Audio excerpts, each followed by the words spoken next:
time for fun fact, guys. Do you know that? Apart from all the possible reasons that you might have heard, Mexico City about, let me give you one more. Mexico City has more than 140 museums. I am not even kidding. Yes, Mexico City has one of the richest collection of historical art and preservations of all of its culture. It could be Aztec or Spanish colonization, but it has over 140 museums. So if you are in Mexico City next time, do visit some of these museums. I hope you like the fun fact. Stay tuned. Hola estudiantes, ¿cómo están? Bienvenido a la clase de español. Hello my beautiful students, how are you? Welcome to the class. Today we're going to learn something very important and subtle in Spanish. We're going to see the difference between how many and how much. So which expressions are used in Spanish to denote few or little, right? Let us take a look.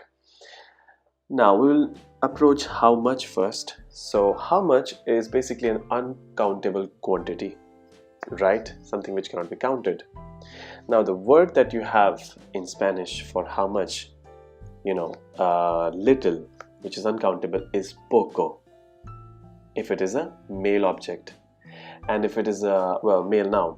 If it is a female noun, then it is poca, poco, poca. Yeah, singular of course. Now let's move on to some examples and things will be clearer.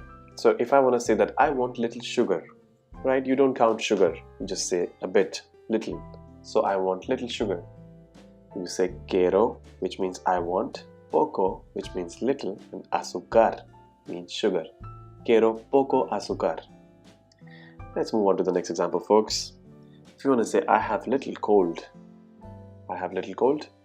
Tengo means I have, which is the conjugation of the verb tener, which means to have. Tengo is the first person singular. Tengo poco is little. Frío means cold. Tengo poco frío. Let's move on to the next example. There is little rain. I, which we have already seen in the previous sessions, I means there is. Poca, because rain is lluvia, la lluvia, and is a feminine object, so we say poca and not poco. Lluvia or lluvia, as we have discussed earlier, lluvia is something that people in Chile, Argentina, Uruguay say lluvia. So I poca lluvia, there is little rain. The last example, I give you little water. I give you little water.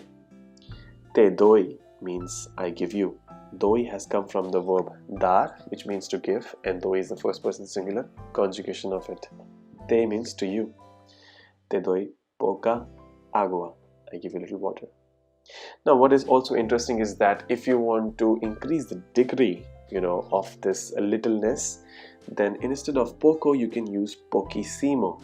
And very often if you go to Spain or many different Latin American countries, I've been to almost 11-12 Latin American countries, and it is very usual that people use poquísimo, poquísima, just to extend that stress or belittle it. So when you want to say, let's say you want to say te doy, I give you very little water, then you will say te doy poquísima agua. Yeah, so keep that in mind. Well, that was about uncountable or little, how much. Let's move on to countable things. And you say how many, right?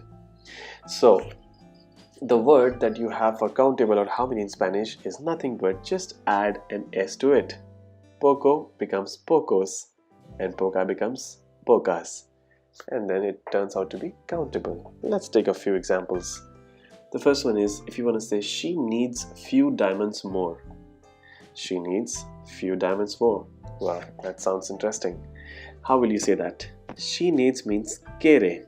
Quiere has come from the root verb querer. And quiere is the third person singular of querer. So she needs few diamantes. Diamantes means diamonds. Más means more. Quiere pocos diamantes. Más. She needs few more. She needs few diamonds more.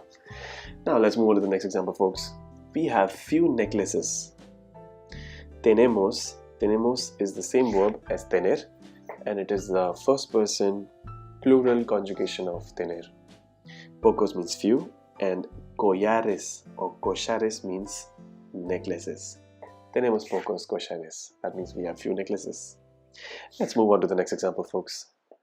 I see few stones. I see few stones. Veo. Veo means I see, and it is a conjugation of the verb ver.